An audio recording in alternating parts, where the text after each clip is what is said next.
What do you get when you cross a know-it-all newspaper columnist with an awkward, unsophisticated everyman? Yeah. Well, I'm just not sure about that right now.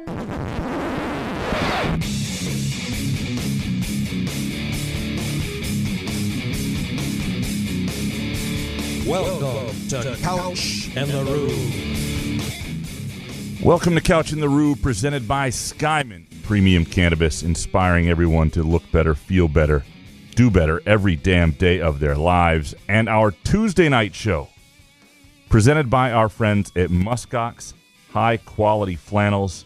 Father's Day is just around the corner. If you are looking for a gift that'll show Dad you care, give him the comfort and quality of Muskox. Go to gomuskox.com. And you can check out their spring collection there. Or if you want to get him something for the fall and winter, just a great offerings at gomuskox.com. And as always, you can use the promo code CAW15 for $15 off your flannel purchase. Jason, brother, how you doing? Peacock. What's up, buddy? I could have used some Muskox spring formal wear yesterday. I changed 3 times. Took 3 showers yesterday. It was hot. Dude, golfing yesterday, and we had some people over. It was an awesome day, don't get me wrong. But, man, I don't know if I'm like – I love the heat. It's better than the snow. But yesterday, I was running hot.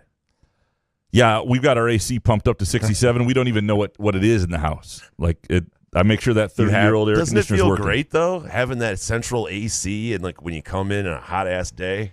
Oh, it's the best. I don't even understand the South. I don't understand how people live south of, like, Tennessee. The humidity is just brutal sometimes. It's the back sweat and the BO. I mean, I don't get it. I'll take it over winter any day, though. Any day. No, not me. I know. Like, if I went down there to buy a house and I made an offer on a house in, say, Florida or Louisiana, Alabama, you could hang out with Mad Dog. Arkansas, Mississippi, you name it. I would offer, like, say there was a house up here that was $200,000. I would offer like $40,000, and I would expect that to be accepted because it's 1/5 as pleasant to live. So why would that house cost more than 1/5 the cost? Anyway, yeah, it's June, baby. Oh, it's not June yet. No. But it's good to be back here. It was sorry we bumped the show date a little bit. The Game 7, that stuff's always going to happen. We want to watch Game 7s. We want you to be able to watch Game 7. You want us to watch Game 7. Yeah. If that was going on while we're sitting here doing this dumb show, you don't want that. No. Yeah, it'd be the worst. I can't imagine missing. Feel so bad for Boston fans, by the way. So bad. Yeah, it's hard to. Peacock. Well, as we do every week, we are going to dig into our hot takes and yours. Some fantastic stuff from you guys, as always. And there are parts of me that, look, I love our show, peak football season, peak basketball season, when there's an emotional response. But I also enjoy the off-season shows when... Do you now? I do, because people get more creative, and there's a more eclectic feel, and there's a lot of Michigan State football and basketball and other things in here, but there's also some good spin. There you go. Thank you. You're really good at that. You should be a politician. I'm serious. I can't remember enough people's names. That's That's what you have those aides for. That's reach over and tell you who's who. Yeah, it would get name tags. It would go poorly. All right. Do you want to begin first? Or do you want me to? All right. Buenos tardes. It is time for the Detroit Tigers Gambling Update with Gramanito Couch and Jason Nick. By the way, nice column today. I'm sure we'll get into that. Appreciate that. Not about the baseball thing. No offense to LCC, but speaking of baseball, Graham, we have to figure out what we're going to do. I know you're off the Tigers bet. Yeah, way off. But they are playing the Texas Rangers. Now, I still feel that this team is ass. I enjoy that they're beating up on the shitty teams, and they'll beat a decent team occasionally, but they're still a bad baseball team with Jonathan Scope and Miguel Cabrera taking up 2 slots in a lineup.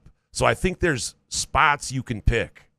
And one of those spots tomorrow is against the Texas Rangers. Now, the Tigers are at home, but it's a 1-10 start.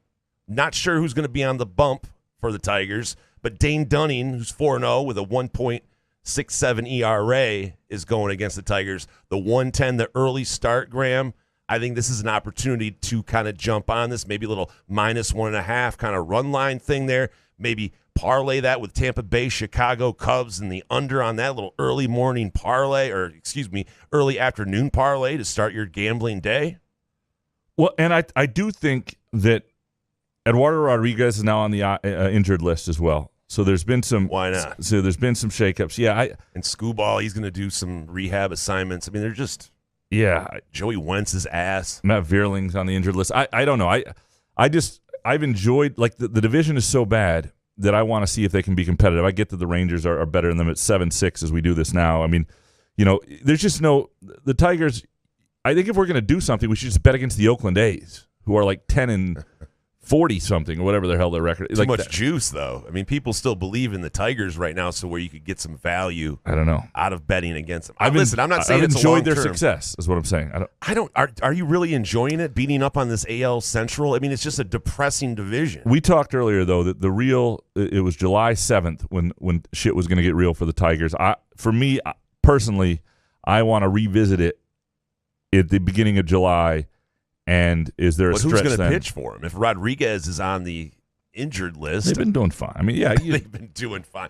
Yeah, because they play shitty teams. But I think tomorrow against the Rangers, like I said, I think you can sit there and pick your spots until you see a complete collapse. I mean, the Tigers, if they made the playoffs, they're not going to do anything, right? I mean, so I'll give you an example. I don't know what to root for with this damn team. This is why it's so hard. I usually take one side in the under, but the under kills me. It's 7-6. The under's been blown. So now I've got the Rangers tonight. I do have the Rangers a little bit, and I'm rooting against the Tigers, and I hate that feeling. Just to make sure I push, I got that. I hate the under feeling as well. It's you're rooting for shit baseball. I want to be able to enjoy the Tigers. I'm not going to bet against them until July, unless I see a day where I really have a vibe. All right. And maybe then I'll tweet it out and tell people that. I want to give props to Tony Paul for a really good column in the Detroit News.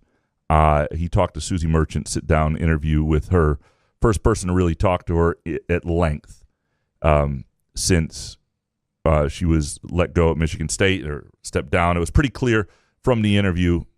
Look, everyone knew she was let go, but she made that abundantly clear as well in the interview. And just about how the struggle she was going through in that season after having the accident, trying to figure out what was going on with her medically. Then there's the shooting at MSU. You have her team reaching out to her. It was a tough season. And then at the end of that, as she's at the Mayo Clinic, she sort of gets, basically told she could have she basically gets the opportunity to frame it however she wants, but she's being let go. And I know there are some people out there who think, and I'm a huge Susie Merchant fan personally, and I think she did a lot of good things in that program, but you don't get to own programs, right? Yeah. And I'm not saying that I necessarily in Alan Haller's shoes would have made a move. But I do think that just because situations are difficult for a coach and things don't look great in the optics of this coach isn't feeling well, whatever, if you feel like the program is not on the way up, if you feel like it's taken a downturn, if you feel like the players aren't in a great place, if you feel like a change needs to be made, then you do what's best for the players, for the student athletes, is any athletic director would say. You have to decide in that moment, do you let a year slip away just because, boy, the optics aren't great, or this coach has had a bad, if you've been thinking about this, if the program is what's most important to you and the players are most important to you and you don't think it's going as well as it could, or sure, there's not the energy or invigoration, then so be it. That's part of the hard decision. I'll give you a couple examples of this where the decision was made differently. A more severe case, Terry Hepner, the only guy to really get Indiana football going, and I know they got going for a second during the pandemic, but Terry Hepner gets Indiana football going like 2006, 2007-ish, in that range. They look like they're going somewhere. He's a great coach. And he gets brain cancer and dies. And you're in a tough spot. You're not going to fire his staff.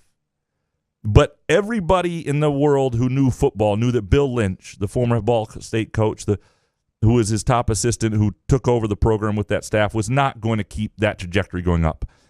And a better AD in certain circumstances, it would have been understandable, I should say, if you said, this sucks. It sucks. but we're going to make a move here. We've got to bring somebody else in. Maybe he'll keep some of the staff, but the momentum is, you're not Terry Hepner. Hepner was the key to this. You could say in a much different situation, Nick Saban leaves in a winning program, and you go with the emotional hire and you hire Bobby Williams, and there were people who knew that probably wasn't going to work. Sometimes it ain't convenient to make decisions. And again, I'm not saying that, like, I didn't think the program was necessarily ascending. I'm not sure that I would have made the move on Susie Merchant. But if you've been thinking about it, just because she's having a health situation, you have to do what's best for the program. That is your responsibility as an AD. It is not, you try to be respectful of the coach, but your job is to those athletes, to the program, and to getting that thing invigorated. And if Alan Haller thought that move needed to be made, then it doesn't matter what her situation is if you don't think she's the person to do it anymore. And anyway, if you get a chance, read Tony Paul's column. And were there questions about Susie Merchant and the program where it was going before her health problems? Well, yeah, well, that's so. So I mean, like, the health thing kind of added to it, or? Well, there's no doubt that it wasn't. At the end of 2021, they make the NCAA tournament, and they make the second round. I can't remember, but either way, it felt like there was a group that had something going. And then the next year, they have injuries again. They didn't go anywhere. That's happened. She had some really bad luck. She had a number of teams where it felt like they were on the precipice of something, and Ariel Powers left early. There was an injury, whatever. But at a certain point, you've been there more than a decade. Like, is that great run going to happen? And what I think, and when they gave her a salary raise, part of that was to raise the standard of coaching, of women's, the standard of expectation, the resources that were going into it, whoever the coach was. It wasn't about Susie Merchant has earned this massive raise. It's they want to be at the table for a sport that is blossoming right now and becoming more and more popular, and ultimately these are the resources that should go into it. Again, but shouldn't Michigan State fans be excited? I mean, Alan Haller, that's why he was kind of brought in. You have to make tough decisions. And No this doubt. definitely was one of them because she's well-liked. But if you want to move on and see what other things you can do, if you want to commit yourself to women's basketball, unfortunately, Susie had her own time here to do her thing. So I think she had more than enough time. So for Alan Haller to move on, I think if you're a Michigan State fan, that's kind of exciting because I compared her to he's Judd not loyal. I compared her to Judd Heathcote without the championship with Magic, right? And that sort of run. And to a lot of people, she was MSU women's basketball. She was huge in the community. And what our expectations are for non-revenue sports like women's basketball, which is sort of a fringe non-revenue sport. You lose money on it every year, but it's sort of considered like a revenue sport. It's a sport people care about, certainly. I think that if you want to care about that, if you want to care about that at the level that you care about the men, then your expectations have to be of a certain way. It would have been better for it not to end the way it did. But if you feel like that program needs to be invigorated, your job as athletic director is not to wait. And so I let me ask you, if there was an unlikable coach as the head coach of the women's basketball team, would it have been easier? Sure, it's always right? easier. Like, I I'm mean, with with her exact record, but she was unlikable. I loved covering Susie Merchant because she was candid. She was genuine. She was kind. She was great to deal with. And I think I did not, when I talked to people who came into contact with her, fans and other people, like, you just can't find people who had a negative word to say about their interaction with her and how she made people feel, which is a huge deal. And that's a big part of that job, and a job that's a front-facing job for the university. Again, I don't think I would have made that move this year. I don't think I would have. But I'm not in that AD's job, and I also don't think just because her health was what it is, that if you feel that decision needs to be made, that you don't make it. But if you don't do it this year, what are you expecting? Like, if they let her stay another year, what record would suffice? You just start getting into that, right? There's no question. Like, you've got you're bringing in a transfer as maybe your top player this year was a 1-year person. You've got it didn't look like the program was about to take off.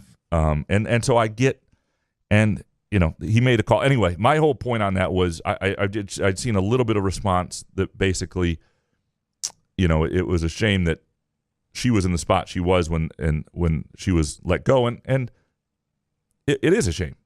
But ultimately, I don't think that should be a deciding factor.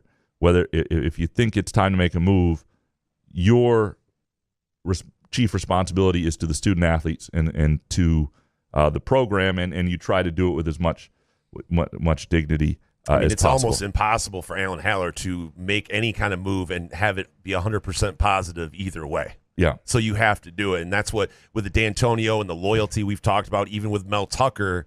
For Alan Haller, like I said, to do that, it's just it feels like it's a good move forward, unfortunately. And Susie Merchant will probably coach elsewhere if she wants to, or maybe she'll retire. I mean, and you have to measure programs based on what they mean to the university and the resources you've given them. Like if you're measuring Jake Boss, for example, on the same plane that you're measuring Susie Merchant, Jake Boss would not have a job anymore. Right. But you're not. That program doesn't get the same resources. That program is there much parity in Big Ten baseball? Big Ten baseball is a hard place to recruit anyway, but they did have an uptick this year. And you guys, it only snows till June. And people like Jake Boss, and so but if Susie Merchant was the baseball coach, she would still have a job. And there's no, and that's okay too. It's okay to have certain things that are you should demand a certain level of every sport, but it's okay also to have certain programs that are the really front-facing programs of the university, and women's basketball is one of them, and so your expectations may become higher, and that's it's just a little bit different. What is your second hot take? It's a quick one, but it annoys me not as just someone who watches sports, Graham, but as a gambler. I'm sick of talking to athletes during a game, and I've seen it in baseball. I don't know. I've seen it. It was happened in the PGA Championship. I don't know if it happens in any other sports, but watching baseball, and I know it's a slower sport and these guys are professionals, but as a gambler, Graham, if I got money going on here, I don't want these guys, these announcers talking to my guy in the outfield for a full half inning here. We got to stop that stuff. Do you enjoy it? Do you get anything out of it? Usually the interviews aren't that good. Occasionally they're entertaining. I had not thought of it from a gambling perspective. But with the PGA Championship, it's like we get let into these guys, the golfers. We see everything. We hear stuff. Just let the guy walk to the hole. Do we need to every step of the way? What are you thinking? And Allie LaForce last night, while we're talking about it, what a tough job that is. Missoula giving her one-word answers like he's fucking Popovich. Dude, you're 34 years old. You should be thanking God that you're talking to Allie LaForce and she's asking you. I know the questions are stupid, but she has to go out there in between first quarter. We can get rid of the coaches talk too, by the way. Do you have to interview after a first quarter? Spoelstra, what's going on? He's going to give you the coach speak. Let's just get rid of all that. It's uncomfortable watching her try to come up with some question. I don't mind it, but I do want you to now be on a golf course as a spectator, yelling at the commentators for talking, or yelling at the announcers for just talking leave them to alone. the players. Yeah. You don't need an earpiece in to talk to these guys. To your point on the on Missoula, he does not do himself any favors with his sort of terse, combative energy. He's and got a stupid looking face. It's just, he may be a decent coach, but he is not helping himself. And if I understand you're frustrated last night, but that's not the first time that he's been like that. He's done interviews like that, right? In this series, that stuff drives me nuts. Just speak to people. Just do the coach speak. Well, but also just speak to the question with enough respect for the person asking the question. If they've got it all wrong, explain how it's wrong. But Allie LaForce, he looks like the idiot in that scenario, so it's like you don't really feel bad for her. But I'm talking about the post game though too with him. It's not great. Okay. Caesars Sportsbook. I wrote a column on this. Yeah. Enjoyed it. Their contract with Michigan State Athletics is ending 4 years early, and there are a lot of reasons for this. It was something that, number one, the American Gaming Association, which this is not altruistic, but they just don't want to be left open to being sued or anything else like that if they're seen as marketing to people under 21. But the American Gaming Association basically banned sportsbooks from these contracts with universities. Now, Caesars was not part of the American Gaming Association, so that doesn't technically prohibit it, but it started the momentum. MSU, there was some backlash. I think there's some momentum from MSU. Warranted backlash, though? That's what I just don't understand. That's my issue. But they're also, I think, people at the top of the university had changed a little bit since this had happened, and they weren't as comfortable with it. But instead of pulling things like that away, why don't we kind of tell people about gambling instead of thinking just because you take a likeness away from Michigan State, like Caesars, it's just going to, people are going to be like, oh, what's gambling? What's sports gambling? Because you said it in your column, like what, 67 or higher percent? It's an amazing percentage of it's students gamble. Like it's I think unbelievable. To be honest, I thought it was low. Oh no! I thought it was higher. When you think of all the men and women who are in campuses, it's way higher than I realized, and I don't think that's what I mean. I don't think it's an accurate number either. I think it's somehow the subset they took wound up being higher than usual. Yeah. But it's still a lot. It's still alarming, and I'm talking about the NCAA survey here with that. I just the point of the column, and I've received a lot of emails about this, and people are upset with it, and people are glad it's gone. There are a couple things to understand. One, sports gambling is still part of the budget at MSU and every university. It's part of the MAC. It's part of whatever, because a lot of eyeballs are on games. Look, it ain't the level of play. We've all watched a lot of bad Big Ten football and basketball. It ain't the level of play. Yep. It is the love for alma mater and the fan bases that creates, but it is also the ability to bet on these games and those sports being great for gambling, and that's what gives you – I mean, you get MAC football games that get 700,000 eyeballs with 5,000 people in the stadium. Like they can't even get like a half their stadium full, and yet more people than are watching, any primetime or, watching Anderson Cooper at night or whatever on CNN are watching Toledo versus Central Michigan. And it's because you can bet on these games. Not for the love of football. And so the TV contracts that the Big Ten is getting, the money, the resources they have that are going into their programs that allow Michigan State to compete, that allow you to have resources and all sorts of stuff. That is partly sports gambling. So don't shun it completely. Number one, I'm not saying it's the ideal fit when you have to be 21 to legally do it, and a good chunk of your student body is under 21. And so why are you marketing it to these people? But all the things that we put up with college sports and often take part in terms of the meat market of recruiting, and the criticism of athletes, and just how much we're in, we give donations to people who don't fucking need money, when there are lots of people in this world that could better use that donation because we are obsessed with our alma maters, and we all accept it. This is our livelihood. It's the thing we love. I'm not saying I'm a part of it too, but let's not all of a sudden, when sports gambling, when there's a sign for Caesars, act like whoa, bridge too freaking far. That's what drove me nuts. Like you see them promoting Caesars or something. Like you're like, you know what? I think I'm going to gamble my life savings away. Like that's not how it works. That's why I don't understand the argument of pulling it and you're excited about it pulling. I mean, I think it's money for the university. Now, if it gets into DraftKings terms where they have ads every 5.5 seconds, that gets annoying. But if you call something the Caesars Sportsbook, like I don't know, it just doesn't. It doesn't seem like it doesn't affect me, obviously. So, and there are so many sports books on campus. It is so easy to find a book. Like that's most people. The legalization of gambling in Michigan and all these states has definitely added to it. It's added to, I think, ratings in certain golf tournaments and other things. It's definitely added to it. However, many people who wanted to gamble before it was legal were doing so, and still aren't doing so with the legal sports book. They're doing so with their own. But there are lots of ways to do it beforehand. It wasn't. It's like anything, right? It's like with the should they serve beer at Spartan Stadium? Well, it's like if you want to get drunk before you go to a game, you're gonna find a way to do it. So you can take away booze all you want and ban it off, from tailgating. But people are still gonna get hammered. People are still gonna gamble. I'm a believer in a college education, but I do not want academics who take part in a system that charges a student who goes to Michigan State 4 years in state for room and board and that's a tuition, real gamble. Tuition $100,000, and then puts them in. I mean, I know people have left the business I'm in because they can't afford their student loans, the predatory loans that were part. There are lots of things that are worse than sports books. Right. There are problems with sports gambling.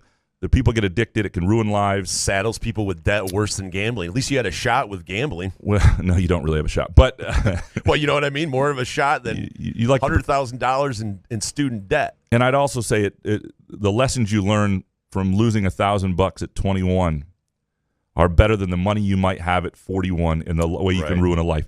Again, I don't mind that it's gone. I don't know that I would have signed the deal, and I'm not meaning to play all sides of this. I didn't like the reasoning for the pushback when just some of the hypocrisy of it. And anyway, so that's why I wanted to write that column and did so. What is your third hot take?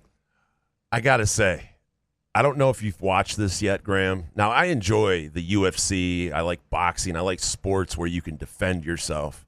But this slap championships or boxing that Dana White has going on, like, I don't know, it's because I'm a middle-aged old guy or something, but maybe I would have liked this 20 years ago. But have you seen the slap? It's kind of like arm wrestling, but these guys, they just have to stand there yeah. and they whack you like guys with meat hook hands. It's a huge, like it's a concussion waiting to happen. Offensive too. linemen that threw me out of the bar off Michigan Avenue, guys, like size guys, and you have to stand there, and we're like, it's nothing but CTE talk and all this, and yet we have these things. Now, my question is, how much money could you possibly make? Like, if you won the slap championship, is it $1 million? Do they pay for your medical bills? Is it in the thousands? Like, if there were a tournament and the winner got $1 million, I get it. Like, that's life-changing shit. Like, you want to get slapped a couple times. But there's no way that you're going to get out of that. If you're I'm fascinated by it, but I don't want to watch it. I'm fascinated by the people that were willing to do some the financial structure of it. You're wondering how it makes sense. Even like Backyard Brawl with Kimbo Slice. People saw that and like, oh my God, that's crazy. People are fighting in the backyard. But at least you had a chance to duck and maybe punch back and fight for yourself. But that you're just taking a blow. And with, like I said, with the CTE stuff, I'm like, how is this even a thing? Is it popular? Anyway. Yeah, I've not seen it, but yeah, I'm not enthralled. I don't really care to. Not only do I not care to watch it, so I don't even understand why it's a big thing. But I mean, can't cornhole's imagine on TV. I mean, we play cornhole, but I mean, it's just to watch someone get absolutely max slapped like that. It's just like, I don't want to. I don't know. Maybe I'm an old soft belly guy now, but I just don't like seeing that. I'll say this though: you give me the right day, enough Skyman. I am a cornhole tournament can. We played yesterday. I was on fire. Yeah, but I'm just saying. Skyman. I'm just saying I can. I can even find myself watching cornhole with enough Skyman in me. Ooh, it's that takes a lot. Yeah, that's one of the powers of Skyman. All right, my third hot take. So I'm a big Succession guy. I don't know if you are a Succession fan at all. I've heard of it. Everybody's going crazy. I've not watched. I want to know where you are on spoilers, because Sunday night, and people have been, I think, decent about this until this point, and it was sort of an event that we were watching, like the old days of HBO, so to speak, 9 o'clock, and everybody watches the finale. But in the streaming world, more and more people don't see the finale live, especially on a weekend like Memorial Day, where people have all sorts of plans. They're all over the place. And immediately, lots of people I respect and like were all over Twitter, just spilling everything and commenting on everything. And I understand that if you're not able to watch it, maybe you ought to say, I'm just off Twitter for a couple of days. And if your job requires Twitter, you should tell your employer to go screw off because, look, this is part of the deal. I can't be on Twitter.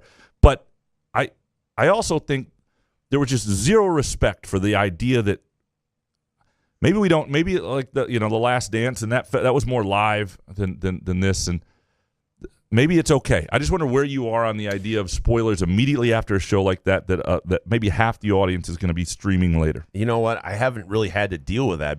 Since what? Back in the day where they actually aired week by week stuff. But I think if you really want to see an episode, like I would definitely stay off Twitter if I didn't want some spoilers, if I knew I wouldn't be able to get to it till Wednesday or something like that. But if it's something I really want to watch, I'm going to get to it immediately as soon as I can anyway, right? So spoilers, people are allowed to talk about it. I think at least after a week, it's on you to kind of get there. When it was live, it was immediately after. I'm just saying then don't get on Twitter immediately after. Yeah, I think you're right. I think this was big enough that it's probably okay. But even today, I saw people talking about it on Twitter. So if you're going to watch it after the show tonight, I just guess you have to stay off Twitter. You do have to stay off Twitter. Like the NFL draft, they were announcing picks like 10 minutes before. I just put the phone down. Stay off Twitter. Yeah, that should be a thing in life. That's not really a hot take, but it was just something I wanted to think about. Let's dig into to your hot takes. You ready? Yeah, Eric Schultz up first. Number one, if it's true that Thorne was the clear starter and him transferring led to Keon transferring,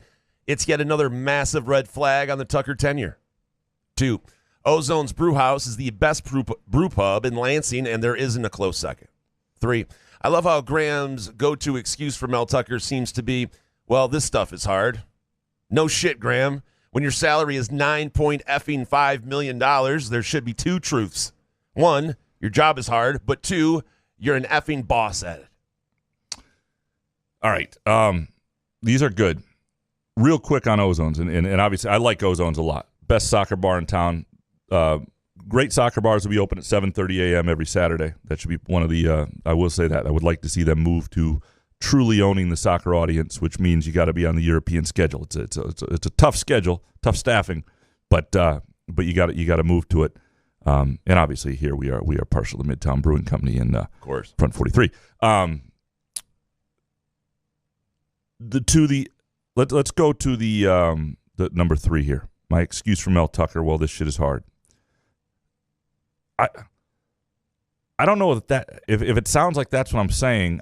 Maybe I have said that because when we're on here, we're buying time. We're saying a lot of shit. But I do think you should be an effing boss at it. I just don't think we know yet whether Mel Tucker can and will be. I don't think he was last year. I don't think they got the most out of that team. But my point has often been that it's just too soon to judge those truths.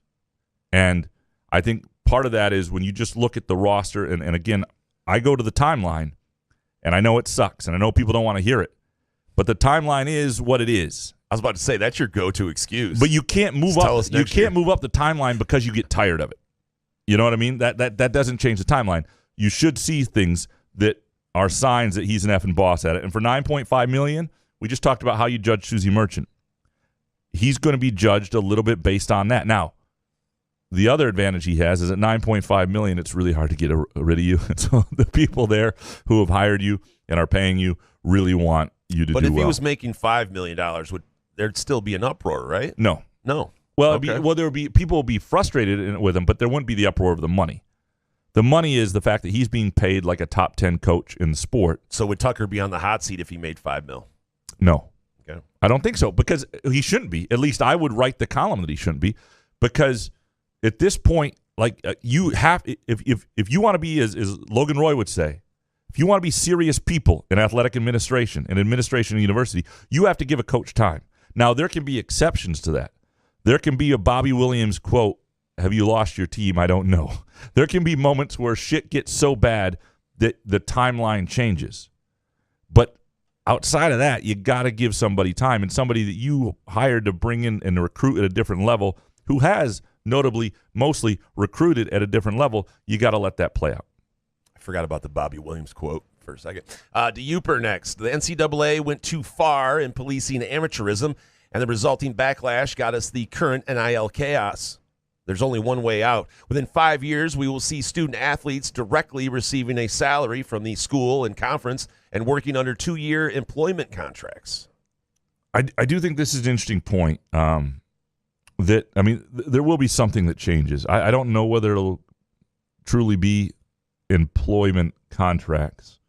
What would have to happen to get to that point, though? But I do think what you might start to see is more, and another listener gets to this in a minute too, is more of the NIL deals being related to longevity. So, for example, an NIL deal can be like, hey, we are going to sign you to a $500,000 deal. But the first year is $50,000. The second year is $150,000. The third, and obviously the math's not going right there, but you know what I mean? Like, in other words, some of it can be tied to your contract with us, separate, especially these collectives, because these collectives aren't real businesses. These collectives aren't real people looking for market value in an endorsement. These collectives are gray hairs who freaking love their university and want to be part of seeing them win, and will pour money into that. Again, things we put up with when we sports gambling. Oh God, and so to me, they might. I think you'll start to see them get more creative, and that will be something that entices people to stay.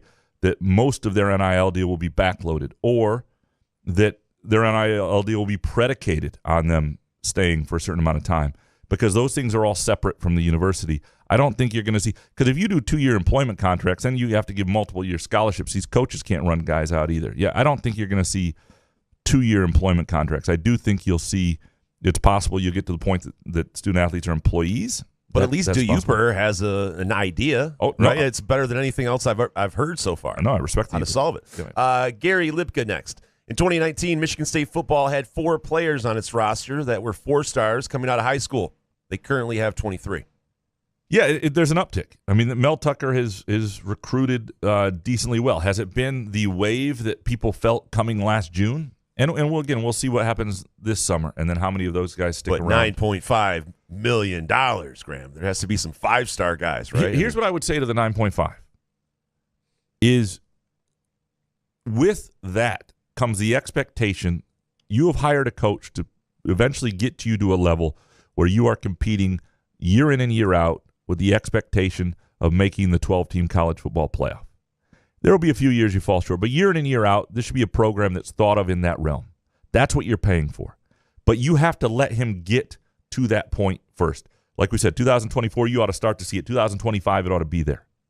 And so once it is there, then absolutely. But you have to let the coach get to that point before you're judging. That's what you're paying for, to get to that point and then sustain it. But you have to give them the time to get to that point. And it's been, no doubt, it's been it has not been a magical offseason by any stretch.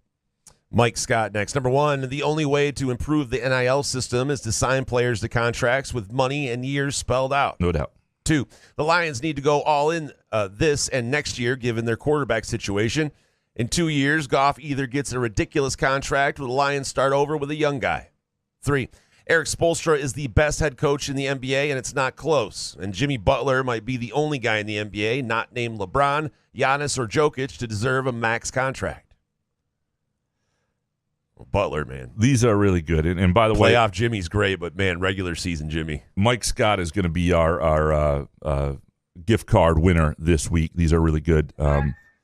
Strongs. And Mike Scott will have a choice of a Groovy Donut gift card, a Front 43 and Cask and Company gift card, or a Midtown Brewing Company gift card. And so, Mike, we appreciate all of you sending them in.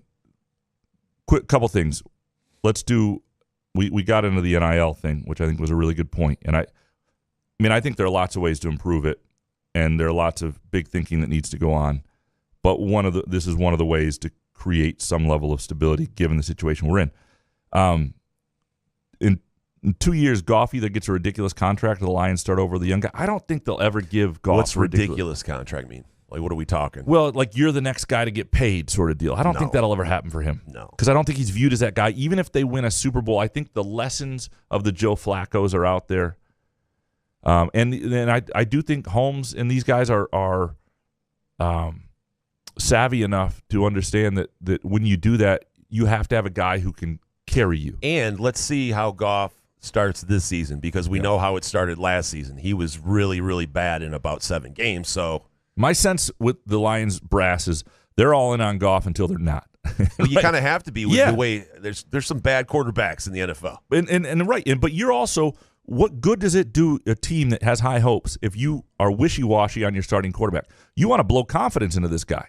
And so I always it's what I hate when an athletic director will be wishy-washy on a coach. You're all in on a coach until the moment they're gone. That's the job. The job is to be all in until they're so I don't think we would even know that. But what if he leads? What if Goff leads the Lions to the playoffs? Maybe we win a playoff game. I still don't think you have to offer a ludicrous contract. Maybe break him off, but right? No, I mean, we're not talking $35-40 million again. And it Goff. depends how much he's a part of it, and we'll be able to see it. But again, because they're different level guys, and to me, if you are not the guy who elevates an average team to be very good, if you're just the guy who but with the defensive line, the offensive line, you just pretty much need Goff to not turn over the ball. So he's in a good spot. Well, they drafted a quarterback this year, right? So they're Hendon Hooker, yeah. So we'll see. He's older than Goff. He is. Am I right? He's older than us. Maybe. Number 1, Mike Malone is cast in the image of Tom Izzo. Sorry. To prepare for the announcers to highlight the Nikola Jovic and Nikola Jokic coincidence. It's going to happen a lot.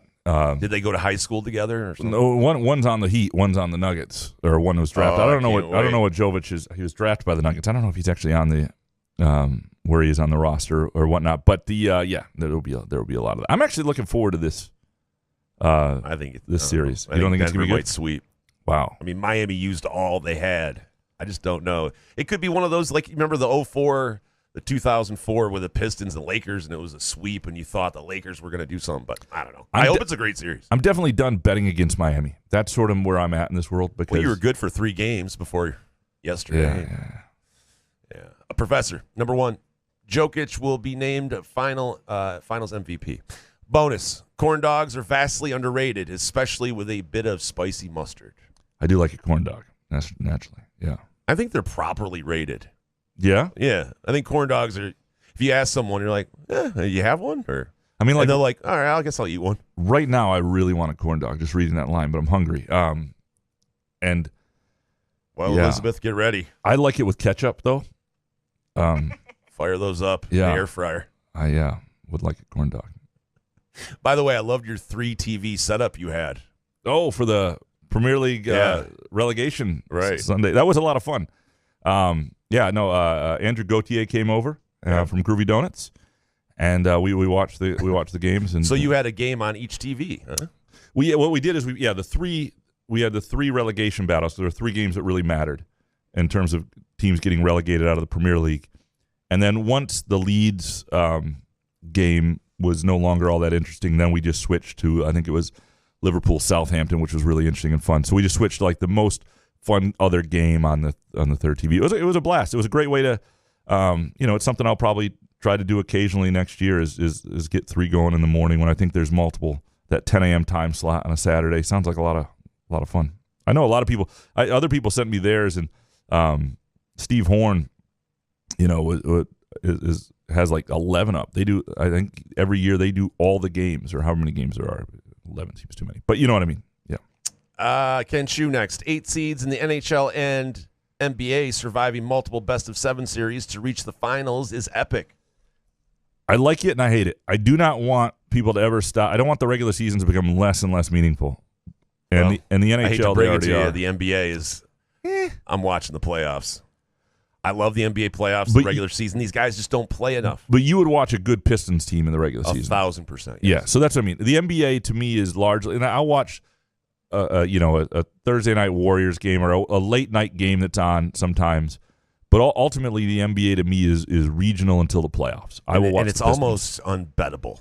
Yes, NBA. It's really tough unless you do the 1-game parlays. Part of the problem they have. I think it makes it less. I don't want. I'd rather watch Mexican soccer late at night. John next. Number 1, a Friday after Thanksgiving game is a tough ask for MSU students home for Thanksgiving break. Having the game in Detroit will result in more student attendance. 2, rather than fighting one another, the Pac-12, ACC, and Big 12 would be wise to merge together to balance the power with the SEC and Big 10 conferences. And 3, minutes after the July episode ends, the Matt Weiss columns will finally be published. I do think that it'll be interesting to see the student attendance at that game in Detroit at Ford Field, because I do think there are a lot of students who live in that section of the state. It will be interesting to know what Michigan State's record is. That's true. Like, the circumstance is going to determine so much of that experience. Yeah. It could be a disaster. It could absolutely be a disaster. If Michigan State is under 500, and also Penn State fans are invigorated about their season, and they're like 10 wins or 9 wins even, and which there's a chance both those things happen, and they're going to try to take over Detroit. That could be, and if they won, handedly, that would be just a disaster of a day. But I do think a lot of people will enjoy it. I do think the idea that you can sit there instead of bundled up in gloves, which I enjoy that experience too at an outdoor stadium, but that you can sit there with a beer, with a muskox flannel as your only outerwear on, and enjoy that experience, I think would be maybe we'll do something with muskox going into that, it seems like a perfect opportunity. Muskox flannels, Thanksgiving at Ford Field. Yeah, we'll figure it out. Could we get you to tell that to like a room full of season ticket holders? That whole little thing there, just to see reaction. Yeah. Hey guys, just go muskox.com and use the promo code CAW15 for $15 off. There you go. John next. Number 1. Matt Venny. Number 1, if conferences and universities want to sell their souls to the TV networks, then they can't cry foul when fans don't renew their season tickets. The in-game experience is favored towards their corporate partners rather than the fans in the stands. 2, while most people support players getting paid for their likenesses, if they continue to hold the fans and coaches hostage on a yearly basis looking for better deals, those same people will lose sympathy for them and will result in a legislative changes the players won't like. And 3, schools better invest the TV money wisely because the Ishbia-type alumni or professional athlete who invests money are going to extinct thanks to the transfer portal. Players are not beholden to their schools anymore when they bounce around the country looking for playing time or chasing the bag. Look, a couple things. One, 100% on number one. 147%, as I say. When you sell your soul to TV, you cannot be upset with certain things that are a response in attendance. That said, if you are a fan and you sort of revolt and say, I'm just going to stay home, and then you've got a shitty atmosphere and recruits don't think of you as a serious football program, then it's on you too. Like I think that's one of the hard things right now is you have to weigh your own sense of responsibility if you want this to go well. You can feel the backlash right now from fans, and not just about TV, but about NIL and about the lack of ability to trust that a player that has chosen your school is actually going to be there, that there is this sort of kinship that develops, that there's a loyalty to any degree, and it's frustrating because that's part of what make college football and college basketball and college athletics awesome. And as it goes away, I think this is one of the dangers of it. Now, overall, enough people are obsessed with their alma mater, and all it takes is one exciting winning season. It takes one Kenneth Walker, and you're all on board. Oh, that's it? But one Kenneth Walker? A Kenneth Walker changes a lot of vibes, right? I mean, it sound like that shit happens all the time, though. I'm just saying, you're one Kenneth Walker away from nobody complaining about the transfer portal. Is what I'm saying. Yeah. Adam next. Stop moving things around on us. Who do you think you are, Alan Haller? And from Scott Truesdale. If the show is so important that it can't be postponed for a basketball game, it probably won't be important tomorrow either. So these are both, I think, Adam was also saying, who do you think you are, Alan Haller? It's where the comma is in the question. But I'll say this, we apologize. If you like having the Sunday, Tuesday, Thursday night routine of the regular season, we enjoy that to a degree too. The more vacation we take, the longer this show has a chance to exist. And so if you enjoy it, deal with it. Yeah, that's what I would. If not, we're taking off a show. We've been doing this almost 5 years now, and I really wanted to watch Game 7. Yeah, no, we're always going to choose that, and especially this time. You know, one of the things for like 7 months, I work almost every weekend, and so this time of year, it's like these are the. And plus, what do we really have to talk about the difference on Sunday? I know most you're just kidding. Number one, and I know most people don't care, and a lot of people have stumbled upon and don't even realize that we did a different night. So, but yeah, I'll just leave it there. All right, we'll fix part of that in post. That seems like a complaining rant. Plus size softball dad next. Boston hot takes for Jason's trip. Number one, if you've been to Fenway, you know it's a shit box. If not, be prepared for the most overrated stadium in Major League Baseball. 2, Boston is one of the great drinking towns. Do a Fenway pub crawl. And 3, prayers up to a fellow sober guy cat wrangling his drunk friends. Will that be you at No. Post-Fun? There's actually only 3 of us going. Okay. So tell people about this trip. Oh, it's my friend Jordan's bachelor party. He's getting married in July. Wanted to go to Boston for it. He went to mine when we went to Vegas last year. So it's going to be – I'm excited. Fenway may be a shit box, but I'm going to be there to see the shit box because I've always wanted to go to Fenway. It's going to be on Sunday Night Baseball, something watching it as a kid, right, with Johnny Miller and Joe Morgan. Now I get to be there, but it's going to be fun. But, yeah, the drinking – that's the one thing that still gets me, and it happened in Mexico with our wedding last year. It's like people were partying. There was like a bar – in our hotel room, and people would go and I had to exclude myself from that. I'm more of a guy now that's like 11 p.m. Yeah. I'm just out. I enjoy a good hotel room and ordering a pizza. That's what I did in Vegas. I was like, I know you want to take me to a strip club for my thing, but I enjoy going back after a long day of gambling on college basketball to eat a pizza. So, I if I have to wrangle them, I guess I will. I definitely don't want to be a guy that's just secluded in a hotel room. But those guys, like Jordan, gets his own buzz going, and we'll have fun. So. We do look forward to those stories. And by the way, nothing better than a cool summer night, Sunday night baseball, Fenway, and a Muskox high-quality flannel. Let's take a quick break. We'll be right back. More Couch in the Rube presented by our friends at Skymint Premium Cannabis and Muskox high-quality flannels. Where else can you cheer on your team, enjoy a mouth-watering burger or savory sushi, sip on handcrafted cocktails, or one of 46 beers on tap? Take your game day or date night to Cask & Company Kitchen Bar or Front 43 Neighborhood Pub near Frandor. 2 amazing places with 1 awesome blended modern American Asian menu. Catch the game on one of 30 60-inch TVs or stop in for the all-you-can-eat lunch buffet. Enjoy happy hour or elevate your night out at Cask & Company or Front 43 on East Saginaw in Lansing. If you're looking forward to cool summer nights at the lake or backyard gatherings, make Muskox's spring and summer flannel collection part of your summer experience. Muskox's lighter weight 3 seasons flannel is perfect for warmer weather without sacrificing Muskox's noted softness or high quality. Plus, Muskox donates 10% of every $100 purchased to the Alaska Wildlife Conservation Center. Visit GoMuskox.com to find the absolute best flannel for you and use our promo code CAW15 for $15 off your flannel order. Trust us, you've never felt more comfortable than you will in a Muskox flannel.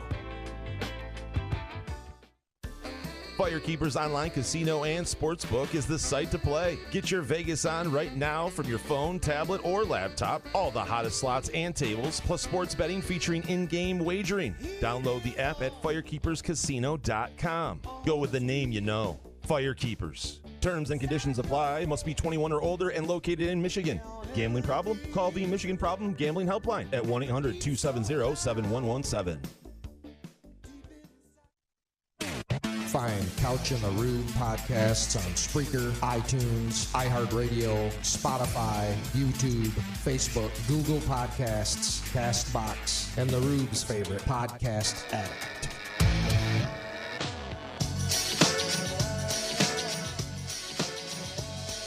Couch in the Rube presented by Skymint Premium Cannabis. Of course, inspiring us to look better, feel better. And if you're looking for a great chill on a summer night, Muskox isn't the only thing to go with. Skymint, of course, is here for you. Let's dig back into these hot takes. Gavin Haas next. Number 1, the Pistons could take one of the Cam Whitmore, Oscar Thompson, or Jarris Walker, and I'd be happy. Oscar Thompson would be my preference, but all 3 of them are exciting players. 2, I'm excited to see what goes on during the summer period of recruiting for MSU football. It feels as if this summer will be the most telling of how the Mel Tucker era will go. Hoping to see some higher-rated recruits commit, along with some developmental, lower-rated players. 3, taking a break before summer even starts is ass. Let's be real here. We're about to get the most low-effort, oatmeal story-esque shows of the year here soon. What's next? A 3-week break for both July and August? Well, now that you mention it, no. You get a gift card, Gavin Haas. That's because you're dead on with 3. I don't think so. I think we could still have fun with it or something. I don't know. What do you mean? The show. I mean, it's not going to be like, I know that when summer shows happen, it's kind of ass, but I think some of our summer shows are some more fun shows because they harken back to the era. That's a total spin, but yeah, of 5 days a week when we were like desperate for content, and the last 30 minutes of hour 2, which created many of your best stories, but came out of those. And we still haven't gotten to Pete Rose in a couple of years, and so we probably. We probably should do that. This is the year we find out whether or not Pete Rose gets in the Hall of Fame. This is it. That's all I'm saying. This is it. Gavin's point on excited to see what goes on during the summer period of recruiting for MSU football. It feels as if this will be the most telling of how the Mel Tucker era will go. I do think there's last year, it was coming off the 11-2 season. And we set the over-under at 7 4-stars. They went over it. Now, I think the class overall was a little smaller than we anticipated. But to me, what should the expectation, and I'm not talking about just what commits in the summer or pledges or whatever bullshit word you want to use, but who actually signs, what is the number to make this a successful? Coming off a 5-7 year, and granted, you'll be into the season again before and done with the season before signing day, what would be an adequate number to keep that momentum going? 7 again, given what happened last year? Corey Ostrom next. No, I was asking you. Oh, you were asking me. Sorry, I thought you were. I was like, what the fuck? Oh, great. That's the type of quality you get in a summer show, right there. Sorry, there. I was looking down at one of the. Never mind. Sorry. Yeah. So wasn't- let's say 7 again. We'll set that number. If they go over 7 4-stars again, Yeah. given the year they just had, I think that's pretty good. Any 5 stars? Any? I mean, yeah, who knows? Just one? I gotta say, I mean, like the 4-star thing. But at what point can we just go? Can we get a 5-star recruit? That's all. I mean, just call the. All you got to do is call one of these recruiting services and tell them to make the 4-star guy a 5-star. And then you get your 5-star. Please do. You don't actually have to recruit a 5-star. I know the story happened. I've told this story before. Doug Wiggins, who wound up at Western Michigan when I worked in Kalamazoo, by the way, and covered for a while. Anyway, interesting. he was a recruit by Miami, Florida, North Carolina. Michigan wanted him. In fact, I wrote a column at one point when I was in Kalamazoo about Western Michigan was one of his Final Four, and all the Michigan fans were like, well, no, you got the wrong Michigan, buddy. No. Look, Louis Delmas and all his buddies from the same high school were going to Western. But he was in Butch Davis's office at North Carolina, and he was lamenting. He was like the number 6 corner in the country at that point, that he was a 4-star guy instead of a 5-star guy, that he had dipped or whatever. And Butch Davis made a call, and boom, he was a 5-star guy. Let's do it. Lie to me. Not that ethical a system. And so you can go That ahead is and true. do that stuff. I don't know why we think it is. Right. Just Right. Mel Tucker or somebody, just make a call. Get the you don't have to recruit a 5-star. Just have one of your 3-stars become a 5-star. Get Rico Beard on it. Corey Ostrom next. Number 1, I'm not buying the widespread panic over MSU football. As someone who went through the John L. Smith, Bobby Williams, and Muddy Waters shit shows, Mel is fine. Recruiting is fine, and the program feels stable. I just need to see player development and retention. 2, the Tigers will win their division. The young guns are heating up. The bullpen has been good, and they will return Skubal and Manning soon to finish the rotation for the postseason run. They will not trade Rodriguez. And 3, Stucco's in Marquette is a dive bar I've fallen in love with. I've not heard you mention it. Thoughts? A hike through Black Rocks with Skyman is pure bliss. Skyman and Black Rocks is a great deal. Talk about a place that's good fit for a muskox flannel. A hike Marquette. where, though? If like a bear comes out of nowhere? No, though? Black Rocks is this area.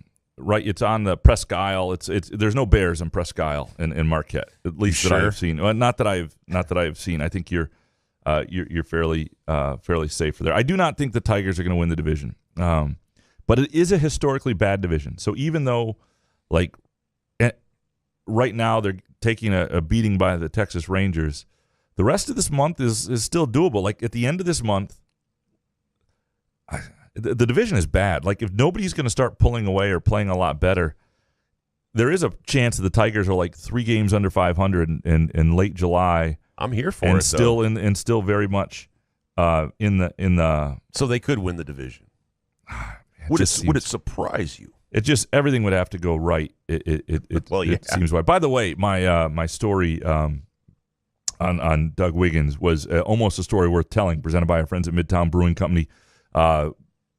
Underrated patio right in downtown Lansing here. Also, trivia on Tuesday nights at 7:00. Some talk of maybe a Couch in the Rube trivia team. I don't know that Jason and I would be great at. I'm not great at trivia. I need like 1980s tennis questions. Jason has his lane as well. 90s. Yeah. Celebrity talk. You give us a few things, Sports. though. It could be fun to do one of these days, to go out to Midtown Brewing Company.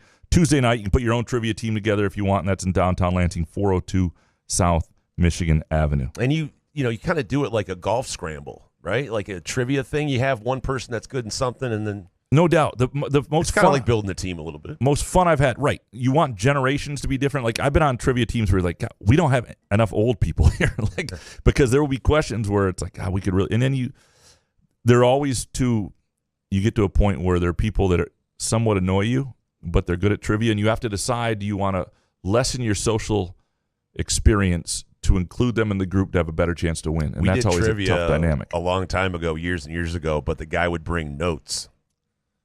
He had like little You're talking about scribbled. the guy who was doing the MC? He was on our team. Like okay. They asked me to play, Okay. and I'm like, I'm not really good, but there was beer, so I'm like, I'll play. And then the guy would show up with notes. I'm like, Jesus, really?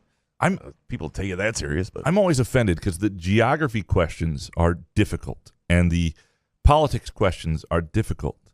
And so when they come to sports questions, they're just dumbed down so much. Thank you. But it's not cool because Appreciate that takes away my value. Like, everybody can get the sports questions. That's what I'm there for. And Mats Wilander is there's never a 1980s tennis question where Mats Wilander is the answer, or Boris Becker this, or whatever. Who did what I want to know is what protest did Michael Chang talk about after winning the 1998 or 1990 French Open over Stefan Edberg?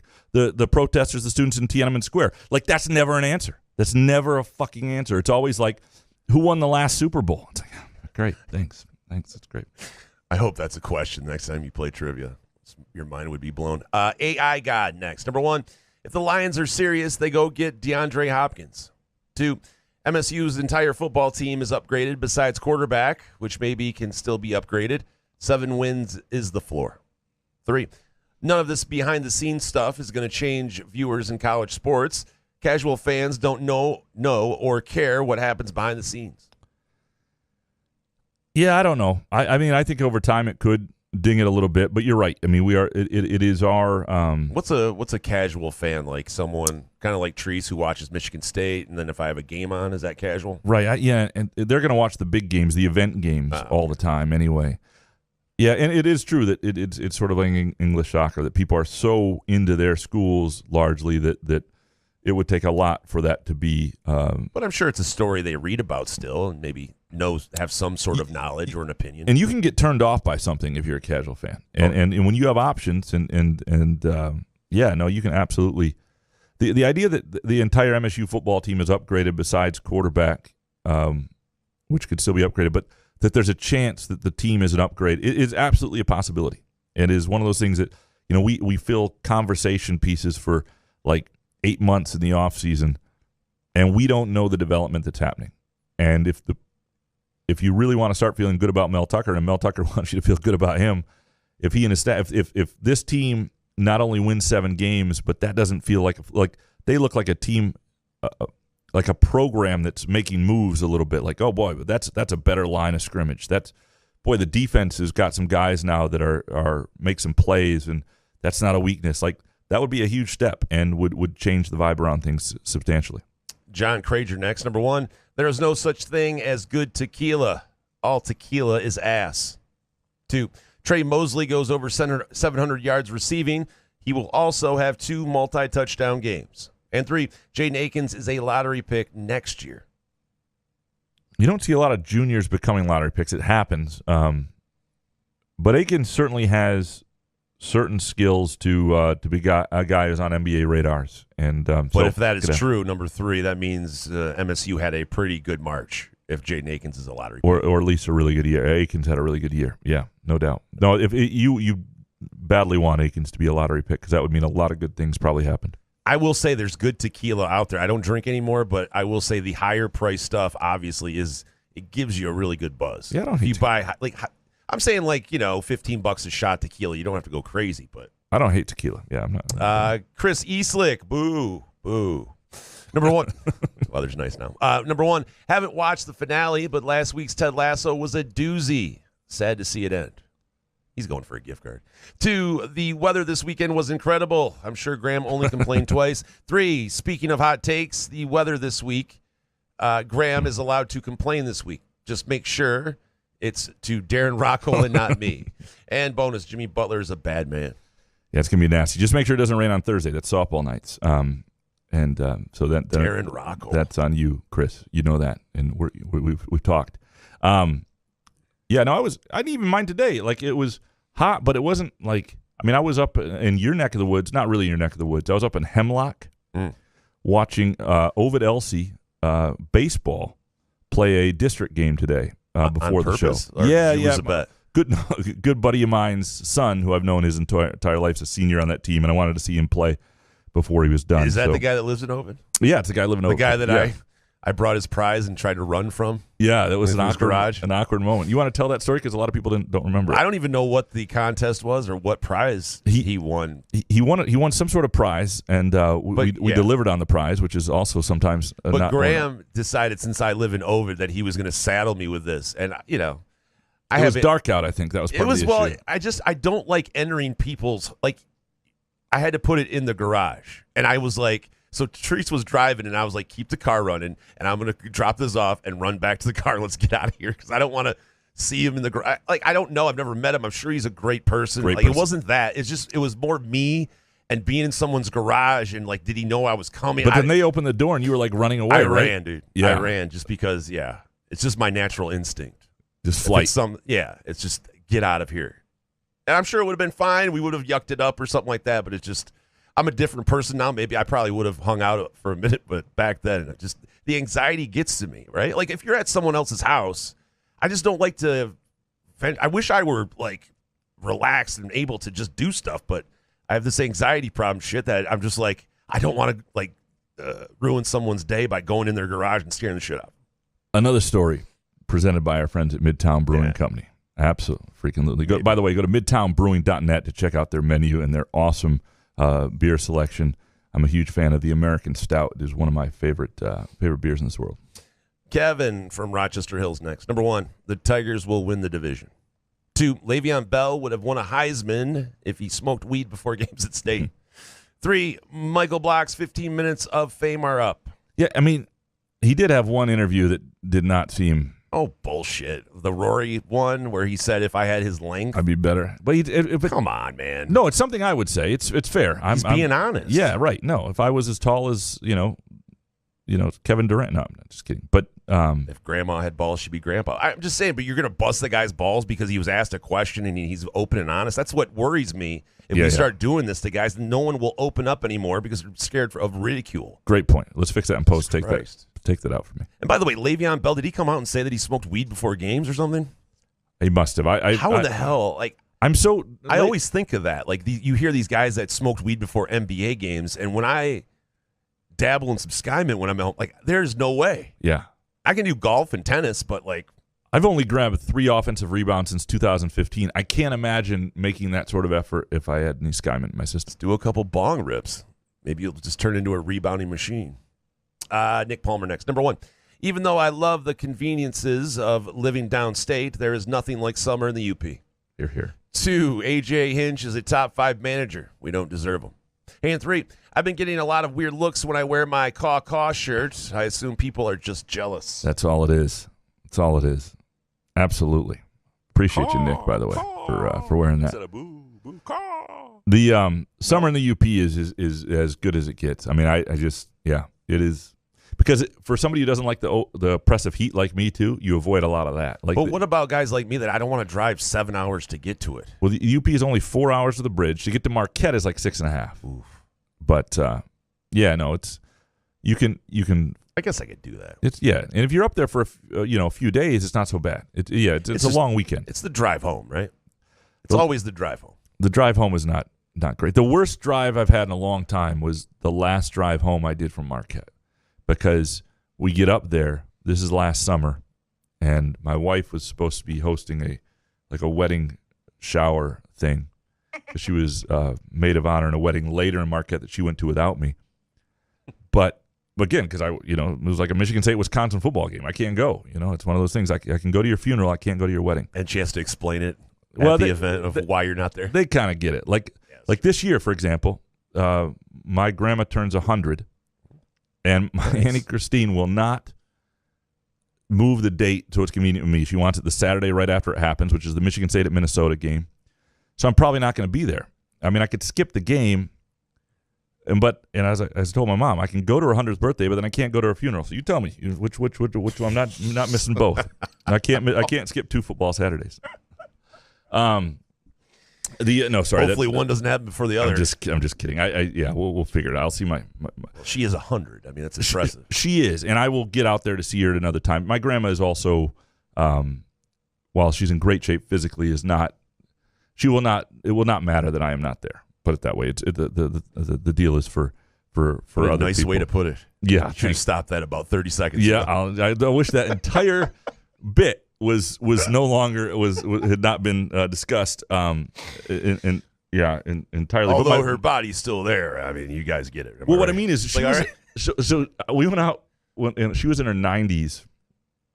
God, it sounds mid-90s, exhausting living that long. 94 even, in that mid 90s. Oh. And we took her shoe shopping one day, and she's on one foot lifting up and trying a shoe on, like standing. I couldn't even do that in my early 40s. Like, it's like, I mean, incredible balance. She's also got big feet like I do. So I mean, that's where I get. I don't know, too much grandma talk here. But anyway, Does she listen to the podcast? thank God no. Although she'd probably find She's it got soothing. big feet. So the to the worst Touching drive ever tribute. though. My wife wound up having COVID while we were in Marquette. We're in the same hotel room, and she wore a mask and sat in the back seat, and I had the window down. But it was like 6.5 hours on the way down, with your wife in the back just miserable. Did you have to stick your head out the car window? No, I was trying to listen to soccer, so I'd roll up the windows too, and it was a mess. And for a while, I thought I avoided it, but then that's why I missed the opener last year, the Michigan State season, because I eventually had been around her too much. God, that whole sequence was. People really were upset that we waited a day on this show. Yeah, exactly. Steve, number 1, the Tigers will not reach 500 this year. 2, Michiganders are allowed to complain about weather for one season. 99% choose winter. No complaining about 90 degrees. And 3, MSU will sign a 5-star pledge this summer. Or they'll just have a 4-star change to 5. It is possible that his number 1 from Steve here is going to be the most infuriating part of the summer. Is that they're going to be like 7 times within 2 games or a game of 500 and not quite do it. That's all right, but are we making progress? Are they sure. playing well? That's all I really. I wasn't expecting anything this year. This so. has been a very encouraging season, especially given the first 3 games against Tampa. And by the way, I think that you should have some snowballs like in your car for when people complain, like in a cooler. And if someone complains about 90 degrees, you just go to your car and grab one and rifle it at their head. Bo McJunkin's next. Number 1, nothing worse than the Memorial Day. This is a somber day, police. Yeah, we know. You can have fun and know the reason for the day. 2, after seeing the boycotting of stuff lately, we have so many mentally fragile people in society. Don't like something? Don't buy it and shut up. 3, there is not a program in the country that needs games to start again more than MSU football. Speaking of fragile, this fan base is melting down over every piece of bad news. I do think That was gift card worthy, Bo. it was Enjoyed really that. good. Yeah, Bo actually, I'm gonna include gift card for Bo. Look at this. Second winner, gift card for Bo. The choice of Front 43 and Cask & Company, or Groovy Donuts, or of course our friends at Midtown Brewing Company, and I'll be in touch on that. I do think in this day of social media and the day of 24/7, 365 coverage of things, like if you have a bad football season, if you lose momentum, it is a slog to get to the next season. It is just. They do need games. You need something to change the narrative, because there's nothing that can change the narrative. Once that Penn State game happens on the road, once that game is over, and you do get, there's some signing day stuff and all that, but really you're just, and it used to be, man, when I was growing up, we waited, it was, okay, football season's here. Sweet. There was anticipation for it when you got to July and August, but it wasn't like you sat there in April going, what's going on in football? Like people just, I don't think it was this constantly engaged, and I don't think that is necessarily Seeing healthy. that there's 15 weeks until the first week 1 of the NFL season, it kind of helped when they put it in those kind of terms at 15. I don't know why. It's a whole season away. I don't see now. Don't say that. See, don't throw that in my head, damn it. Neurotic pants. Number 1, MSU is still a damn good place to play football, and let's not forget that it has better resources and funding than years past. 2, we shouldn't judge Jason for his time in a prison gang. He did what he had to do. And 3, Alan Haller will confront Jake Boss and Tuck as needed. He won't fire them. Jason did do what he had to do. And by the Sometimes way, you have to. your time in prison was Jail. First of all, I know this is a bit, Yeah. but I feel like I have to say it in case. It's still noble, because what people don't realize is you had the choice not to go to jail. Yes. And you chose to do it out of principle, which I do also appreciate. I didn't want to go on probation for 2 years. I think probation is one of the dumbest systems we have, and I would rather do jail time than probation. Yeah, 72 days. And 72 days. Well, it didn't help that I told the judge off, and that's why I did 72 days. So what would have it been if you hadn't told the judge off? I don't think I would have done a day. Oh. Yeah. Oh, so what did you say to the judge? I said, just give me the fucking She started reading about... Just give me the fucking jail time? She wanted me to do drug drops. I've never been arrested for a drug crime in my life, and I was pissed off. And I have a court-appointed attorney, so of course they were worthless, and they weren't going to help me out. So I had to do... They wanted me to do 2 years of testing for weed, and it's all about money. And, if I were arrested for a drug crime, I guess you'd have to do it. But it pissed me off, and...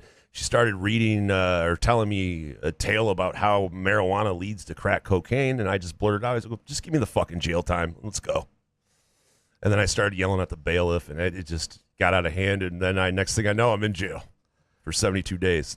But thankfully, those days are over. I did my time, and I realized I never want to go back there again. I always say, I'm glad that I went, and it was only 72 days. I think all people should at least do a weekend just to see what it's like, because it'll make you never want to go back. Scared straight, so to speak. Right. That is a story actually worth telling, presented by our friends at Midtown Brewing Company, 402 South Michigan Avenue. South Washington Avenue. South Washington. Do not go on South Michigan. Who knows what will happen to you on South Michigan. South Washington Avenue. Awesome place for a date night, and great place for trivia. Great place for brunch on the weekends. Good place for a beer after work with a friend. Only you could do a live read out of me telling off a judge story. Great. Cinemod next. Number 1, how about the MSU baseball team? Best record since like 2017. Feel like they didn't get enough love from Spartan Nation. Hope we can build off this season and compete next year. Wait, the season's over already? 2. They just lost in the Big Ten tournament. The college baseball season ends way too quick. What the fuck? Yeah. 2, what non-revenue sport would you like to see MSU succeed in? For me, it would be volleyball. So both these are really good. And I'm just saying, should we give Jake? If your season ends before it's even nice out.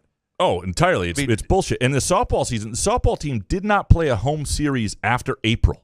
It had not even been warm yet. And there was a weekend where it was flooded. It's crap. And you're supposed to get players here? The schools down south won't move. It ought to go at least a couple weeks later into July 4th or whatever. They want to play sometimes. Some of them think you should play more games in the fall, split up the season.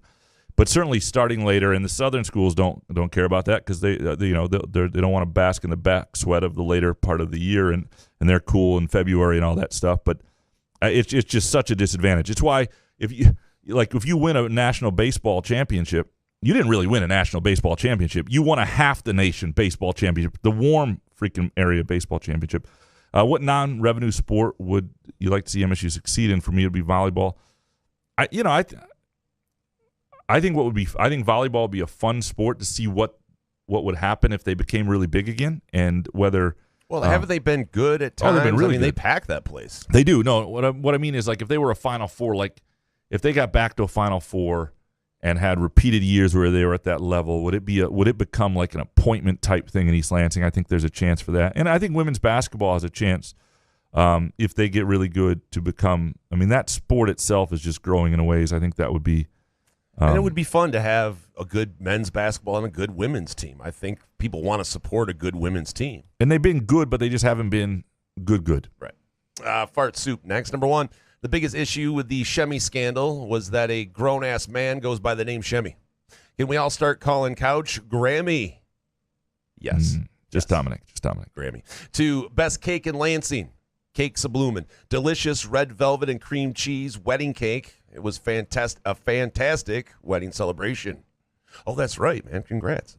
3, Mr. and Mrs. Fart Soup did stay at the Graduate. However, listening to Couch in the Rube during our wedding trip would have resulted in the shortest marriage on Clinton County record. That said, I missed Couch's champagne offer. Appreciate you, Grammy. It still stands, Fart Soup. So if you can send me your address, I would love to get you a bottle of champagne. And we're just giving it all away today. And Eric, I promise the Couch in the Roof Pick'em winner stuff is still. So Mrs. Fart Soup doesn't like the show?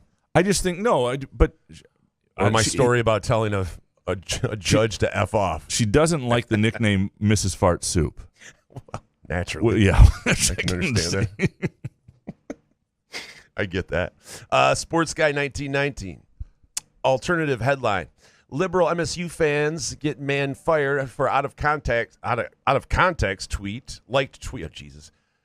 Alternative headline. Fix that in post. Liberal MSU fans get a man fired for out of context like tweet. Did he have bad intentions? Possibly, but there is no context. He liked a tweet saying black people were better off before Jim Crow. Maybe over exaggerating that they have it awful now. Who knows? Yeah, here's the thing: you can't like things that are pro Jim Crow. You just can't. Wouldn't do it. he say that? Like, yeah, and you guys are taking this wrong. And if his entire tweet history was like a mix of interesting points, he was like, when people have ideas, or the thing he should have said, and if he had a diverse history with his likes, because this used to be the way before I understood bookmarks years ago. Early on Twitter, I used the like thing as a bookmark. It was like. And I didn't realize that could get you in. Like, I liked some stuff probably at some point that I wouldn't want to be liked for back in like 2015 or 14 because I was like, oh, I need to read that. No one go back and look at Graham's it's likes fine from because that you time. could look at all my stuff together and but you yeah, and Shemmy going back and forth. There's a chance. I gotta say that's a good excuse. Shemmy should have used that excuse. Like, you know what? else. I actually use that as a bookmark. Yeah, should have done Brilliant. All right, Mojo Jojo, number 1. Tonight's last episode of Ted Lasso has been billed as season 3 finale, meaning there will be life beyond for some of the stories and characters. It's too popular for Apple to just let it go. And 2, Jason should watch it. I don't know how anyone can dislike a show about kindness in life and sports. Well, get a helmet because I'm not a fan of it. I don't know. You watched a little of it, right? You just didn't. No, you don't watch any. No. I can't. I don't. You guys know can like have this it, one. man. I hope you guys enjoy it. I'm not gonna push it on you. I don't know that. I keep hearing people say that there'll be more. I mean, there are all sorts of opportunities for spin-offs. But I don't. And you just don't want it to be ruined. And here's the thing about Apple is Apple doesn't care about making money on Apple TV that much, and that may sound weird, but when a lot of these streaming services, some of them are in real trouble, a lot of them which are not making money. And you're seeing all sorts of bundling, and eventually young people just come up with something they think's creative. It's actually just cable. But with Apple TV, it's the add-on. Apple TV is different. It's the throwaway. It's the thing they do when you buy, an iPhone. They give you a free year of this and of Apple TV, and it's like an extra thing. And so they're not as concerned as other places. So I don't know. I'll be very curious to see what they do with Ted Lasso. Tucker Tarlson next. Number 1. Erling Haaland was the most entertaining player to watch in European soccer this year. 2, the old bag of nails in East Lansing is now the best East Lansing bar since opening. 3, O.J. Simpson's social media presence is out of control, unnecessary, and jarring. I have not seen I can it actually lately. use the O.J. Free Ubers. drop. Has it been? Have you seen it lately? Has it been more different? No, it's always the same. Yeah. It's just him giving his opinion on shit and looking like an ass, and then people in the comments make jokes about being a murderer. Rinse, repeat. It's great. I have had good experiences at the Old Bag of Nails. It's a good place, British place, good spot. Erling Haaland, no doubt. I mean, it was watching Man City and watching a young striker at that level score as much as he did, it's an incredibly fun player to watch. Mark up next. Number 1. No one in the world, including Bayern Munich. Byron, but close. Bayern wanted Bayern Munich to win the Bundesliga. They fired their front office staff minutes after winning the title.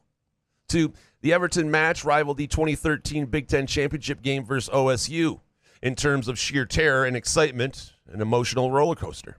3, there will never be pro or relegation in the States, and my fandom for our shit teams in Detroit may never recover because of it. These are good, Mark. Couple things. One, watching the way Dortmund blew that situation and Bayern got the Bundesliga title was tough. The relegation system is amazing. I mean, it leads to just incredible drama and emotion, and people. You're right. It's never going to be here in the States. I wish it would be here. And it's just American owners are they just won't accept the idea that their team could go down to a level and they'd be making less money. You'd have to do it where there was no financial cost. Like you You get relegated to an era to a part of the NBA that's not eligible for the playoffs the next year, or has to make a harder way up. You could do something with promotion and relegation in the United States only if it didn't really kick them out of the league. It just changed their path the next year or put them in a different strata, whatever. But the money would have to be the same, and that's really the big thing. Hans Jurget next. Number 1, watch Noah Kim's high school highlights. He's got the wheels to run the read option and make Jay Johnson's offense go. 2, Jay Johnson deserves Rotten Tomatoes for making Peyton Thorne try to run the read option. And 3, I deserve a concrete dildo for bringing up football in May. Bonus. You're not alone, Hans. About the dildo thing? No, but football in May. Bonus. MSU and Penn State should meet halfway and play at Cedar Point each season. Free roller coaster rides for the victors. Feel the November chill. Yeah, Muskox flannel. Cedar Point, November. Perfect. Yeah, I mean, look, it'll be very interesting to watch that quarterback battle, and I am both dreading it and anticipating it this August and September, and here's why. It should be interesting. It's compelling. It's 2 guys, one with more experience, taking over a situation, a new quarterback, and a true battle. It is also going to be all that my media brethren can ask about, to the point that it's going to annoy the coaches. It's going to change the media access. It's going to be fucking annoying. And so it'll be good opportunities to tell other stories, but we don't have the maturity or discipline as a media group to understand how to cover that without being just piss-ass annoying. Why don't you write something? Why don't you write something, huh? Why don't you write something? Jake the Hawk Hawkins next. Number 1, I don't watch too much NBA, but Game 6 of the Celtics Heat was one of the best games I've ever seen. Glad I stayed up to watch that epic ending to force Game 7. 2, I may hate what's going on in Florida from a political perspective. Fuck Ron DeSantis. Hope he never becomes president, but I do want to be the Panthers to win the Stanley Cup. Only Jake Hawkins can make that turn from fuck DeSantis to the Panthers in the Stanley Cup. Appreciate you, Jake. Love you, Jake. 3, with the writer's strike going on, networks being wishy-washy about renewing certain hit shows, and major stars wanting to be done with hit shows. Jason Sudeikis and Ted Lasso and Kevin Costner on Yellowstone. It really makes you wonder what's going on in Hollywood. Bonus. Great epic ending to the Indianapolis 500 on the last lap Sunday after 3 or 4 red flag stops with the last 20 laps. Great to see an American win for the first time in 7 years, as well as Chevy. I really wish I was into auto racing, because it would be fun to get into these races. We tried it in the pandemic when NASCAR was the first thing to come back. You remember that was like, it was like, okay, we're going to try getting a NASCAR driver. Yeah, because it was the first sport back. We're like, we're going to do this. We are going to pick a driver. It's going to be our thing. And it just didn't take. Yeah, I got into NASCAR around 2000, but after, it only lasted for a couple years. I'm with you. It's a great. It's fun to watch. I wish I loved sport. And there's some bucket list things. I mean, I really would, at some point, would love to go to the Indy 500. There's just too much, right? We have to give up some things. Yeah, and I just don't love that. That's not whatever that fix that in post. That was bad. Lastly, from the Jerk Guy, number 1, Bally Sports sucks. Actually, said sucks. Suck. 2. The Spartans should wear black uniforms on Black Friday. And 3, you monkeys need to do some TikTok stunts over the summer to entertain us. I don't know what you'd want us to do, but we're not really into getting hurt. That's the problem. So, I mean, I'm into it if I get paid. Yeah, there's that. I don't mind getting hurt for a cause. Jason will do it if you pay him to do it. We appreciate all of you. Appreciate you producing our show and bouncing around with the schedule and still getting hot takes in. It really does mean a lot, and it means a lot that you care and that you listen. We appreciate, of course, Skymint. Go to skymint.com for specials and to be part of their reward system, which is amazing setup. And there are more than 20 locations throughout the state of Michigan. Stop by anytime and check out their latest deals. We appreciate Muskox. Great Father's Day gift. Show Dad you care. Go to gomuskox.com, and again, CAW15, CAW15 for $15 off a flannel purchase. We appreciate Midtown Brewing Company and the stories that they bring out in us. And we will talk to you soon. Good show, man. Yeah, man. Couch in the Roof.